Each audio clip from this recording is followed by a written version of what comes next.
Well, welcome to the Called Collective, where we're equipping the next generation of ministry leaders. I am Bryn Byer, and I work in the School of Theology and Ministry here at Indiana Wesleyan University.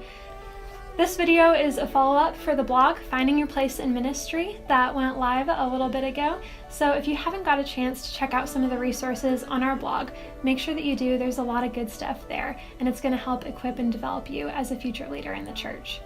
Today, we're going to do a deeper dive into Judges 6, into the life of Gideon. I got the opportunity to mention Gideon in that post, but I want to take a deeper look at some of the lessons that we learn from him in Scripture. So go ahead and start turning to Judges chapter 6.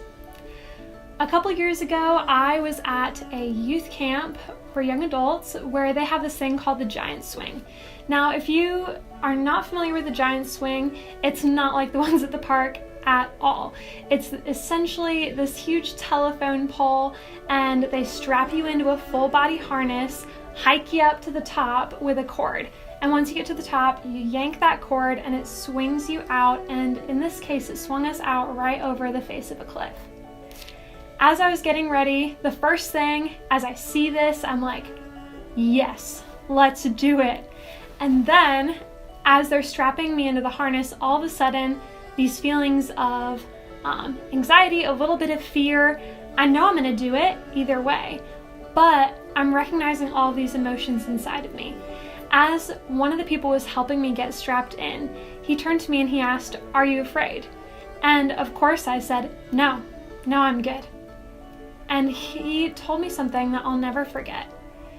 He said, when I see people come and do the swing, what makes an impact for me is when they're scared, but they step out and they do it anyway. I think that Gideon's story reflects this. So let's go ahead and jump in to Judges chapter 6. I'm going to be reading from the New Living Translation, if you have access to that on your phone or app. Then the angel of the Lord came and sat beneath the tree at Ophrah, which belonged to Joash of the clan of Abiezer. Gideon, son of Joash, was threshing wheat at the bottom of a winepress to hide the grain from the Midianites. The angel of the Lord appeared to him and said, "Mighty hero, the Lord is with you." "Sir," Gideon replied, "if the Lord is with us, why has all this happened to us?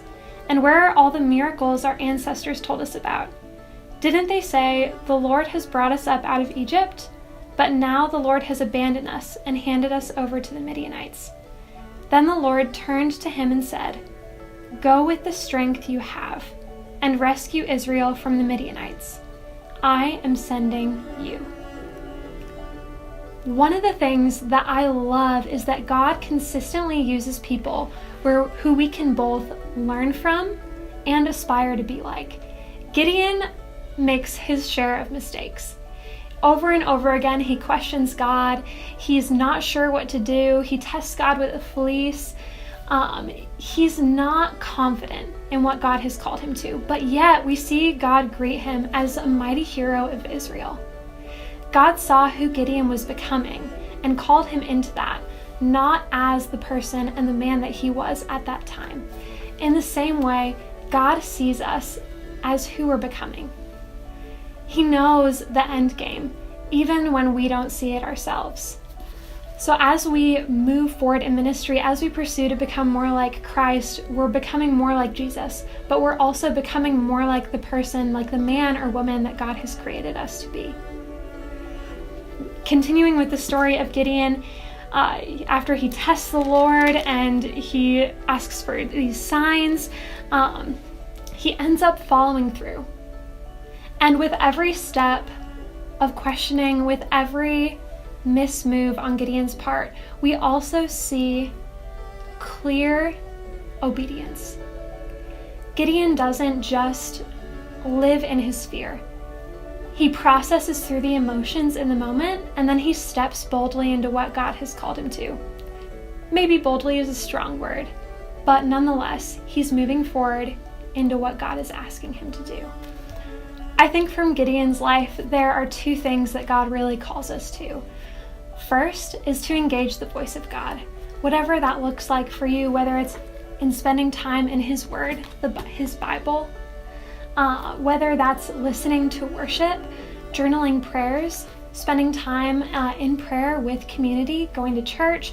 All of those things build on our relationship with God and help us to better engage His voice and step into what He's calling us to in life and in ministry, whether we know where we're going in the end or whether we don't. The second thing is that we have to obey God's voice. Gideon, even in the midst of fear, always stepped out in obedience.